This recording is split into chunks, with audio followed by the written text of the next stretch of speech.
ধন্যবাদ বাহাদুর ভাই। আসলে দেখছি যে 2024 সালে প্রতিষ্ঠিত আপনাদের এই কাদোয়া যুব কল্যাণ সংঘ, যেটা মানে একেবারে নতুন, এই অল্প সময়ের মধ্যে আপনারা যে সামাজিক সচেতনতামূলক যে কর্মকাণ্ড শুরু করেছেন, এটা আমার কাছে ভালো লেগেছে। কারণ দিনটা কেমন যাবে সকালের সূর্য দেখলেই বোঝা যায়।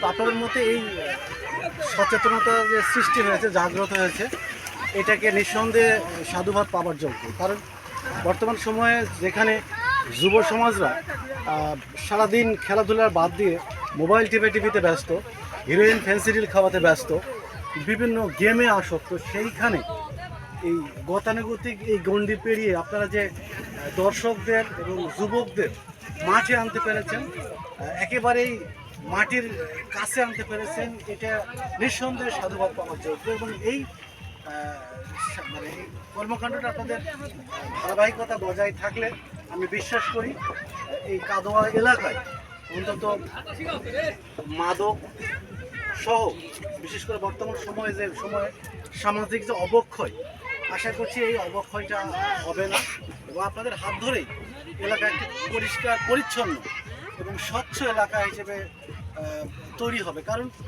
আজকের নাগরিক আগামী দিনের ভবিষ্যৎ। আপনারা যারা যুবক আছেন, আজকে যারা ছাত্র, তারা ভবিষ্যতে নেতৃত্ব দেবেন এলাকায়, রাষ্ট্রের, সমাজের নেতৃত্ব দেবেন। ধরুন আপনারা এখানে সচেতন 50 জন ছেলে বা 20 জন ছেলে আছেন, আমি বিশ্বাস করি আপনারা যদি শক্ত হাতে সব কিছু হ্যান্ডেলিং করেন, তাহলে আমার বিশ্বাস এলাকায় কারো ক্ষমতা নেই কেউ ইয়াবা খাবে, কেউ হিরোইন খাবে, কেউ গাঁজার আসর বসাবে, কেউ জুয়ার আসর বসাবে। এই ক্ষমতা এই সৎসাহসকে দেখাবে না যখন দেখবে যে এখানে সচেতন 20, 30, 50 জন ছেলেপেলে আছে। সুতরাং আমি এখান থেকে ভালো কিছু দেখছি, ভালো স্বপ্ন দেখছি। আশা করি আপনাদের হাত ধরে শুধু কাদোয়া নয়, আপনাদের নেতৃত্বে সমগ্র নওগাঁ আলোয় আলোকিত হোক, এই প্রত্যাশা করছি। ধন্যবাদ সবাইকে।